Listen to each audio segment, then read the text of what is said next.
একটি গ্রামে ছিল রাহিম নামের একজন মানুষ। সে প্রাণীদের খুব ভালোবাসত। প্রতিদিন সে জঙ্গলে যেত প্রাণীদের সাথে দেখা করতে। রাহিম জঙ্গলে ঢোকে, সিংহ, হরিণ, বানর, কাক, কুকুর সবাই একসাথে আছে। রাহিম, বন্ধুরা, তোমরা সবাই কেমন আছো? সিংহ, আমি ভালো আছি, কিন্তু আমাদের জঙ্গলে খাবার কমে যাচ্ছে। হরিণ, হ্যাঁ, আমরা প্রতিদিন খাবারের জন্য কষ্ট করি। বানর, আমি গাছে লাফাই, কিন্তু ফলও আগের মতো নেই। কাক, আকাশ থেকেও দেখি বন ছোট হয়ে যাচ্ছে। রাহিম সব শুনে ভাবল, তাকে কিছু একটা করতে হবে।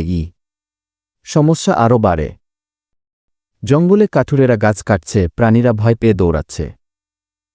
রাহিম, ওহ না, এভাবে গাছ কেটে নিলে প্রাণীরা কোথায় থাকবে? সিংহ, আমরা এভাবে বাঁচতে পারব না।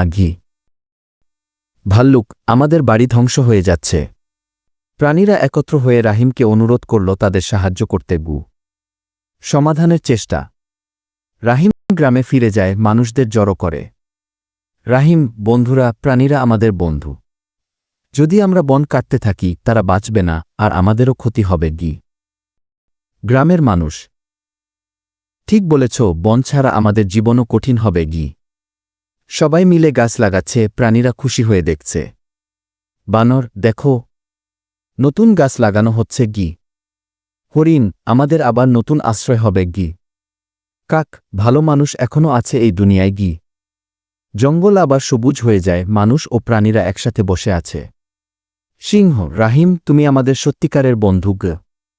রাহিম, তোমরা আমারও বন্ধু।